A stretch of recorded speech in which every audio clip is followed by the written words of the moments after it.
നിങ്ങളുടെ favourite shows ഇനി ഒരിക്കലും മിസ്സാവില്ല. ഇപ്പോൾ C5 കാണും നിങ്ങളുടെ ഫേവറേറ്റ് ഷോസ് തികച്ചും സൗജന്യമായി.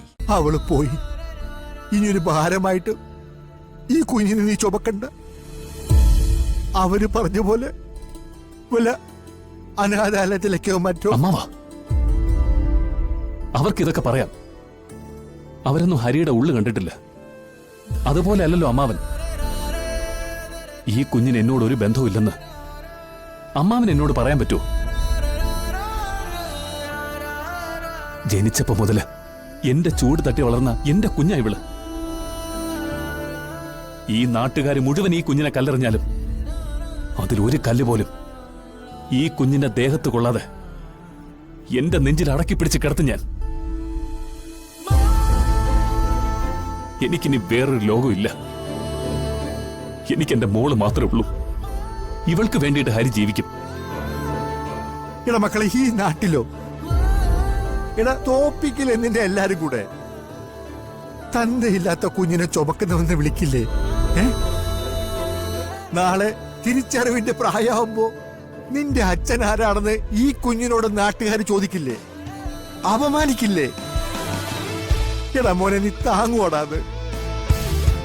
അന്നേരം തളർന്ന് വീണു പോവില്ലേ?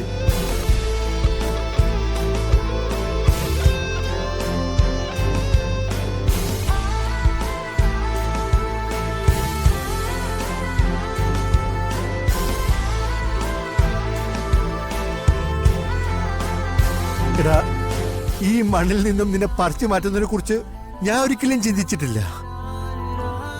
പക്ഷെ ഇനി വേണ്ട മോനെ, ഈ നാട്ടിൽ നിൽക്കണോ നമുക്ക്? അമ്മാവൻ പറഞ്ഞത് നേരാ. ചത്ത് വീഴുന്നതുവരെ ഈ മണ്ണിൽ തന്നെ വേണമെന്ന് നിർബന്ധം പിടിച്ചിരുന്ന ആളാ ഞാൻ. ഇവിടുത്തെ കാറ്റ് ഏൽക്കാതെ എനിക്ക് ഉറങ്ങാൻ പറ്റുമെന്ന് അറിഞ്ഞൂടാ. എന്റെ കൃഷിസ്ഥലങ്ങളിലൂടെ നടക്കാതെ ഒരു ദിവസം പൂർണ്ണമാവുമെന്നും എനിക്കറിയില്ല. പക്ഷെ എല്ലാം മറക്കണം. എന്റെ കുഞ്ഞിന് വേണ്ടി എല്ലാം മറക്കണം. ഇനി ഇവള് വളർന്നു വരുന്ന ചുറ്റുപാടിൽ ഇവൾക്കൊരു മേൽവിലാസമേ ഉണ്ടാകാൻ പാടുള്ളൂ. ഹരിയുടെ മോള്. അതിന് ഈ നാട്ടിൽ നിന്ന് പോയേ പറ്റൂ. നമ്മളെ അറിയാത്തൊരു നാട്ടില് ഇവൾക്ക് വേണ്ടി ജീവിക്കണം.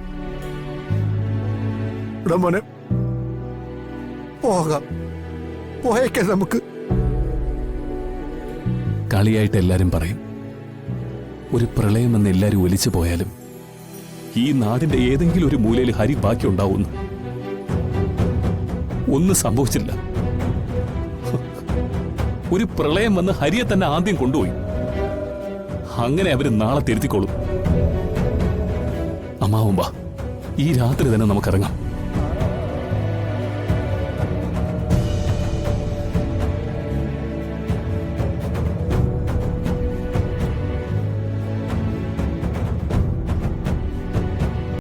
ഡൗൺലോഡ് ചെയ്യൂ C5 ആപ്പ്. കാണൂ എല്ലാ എപ്പിസോഡുകളും സൗജന്യമായി.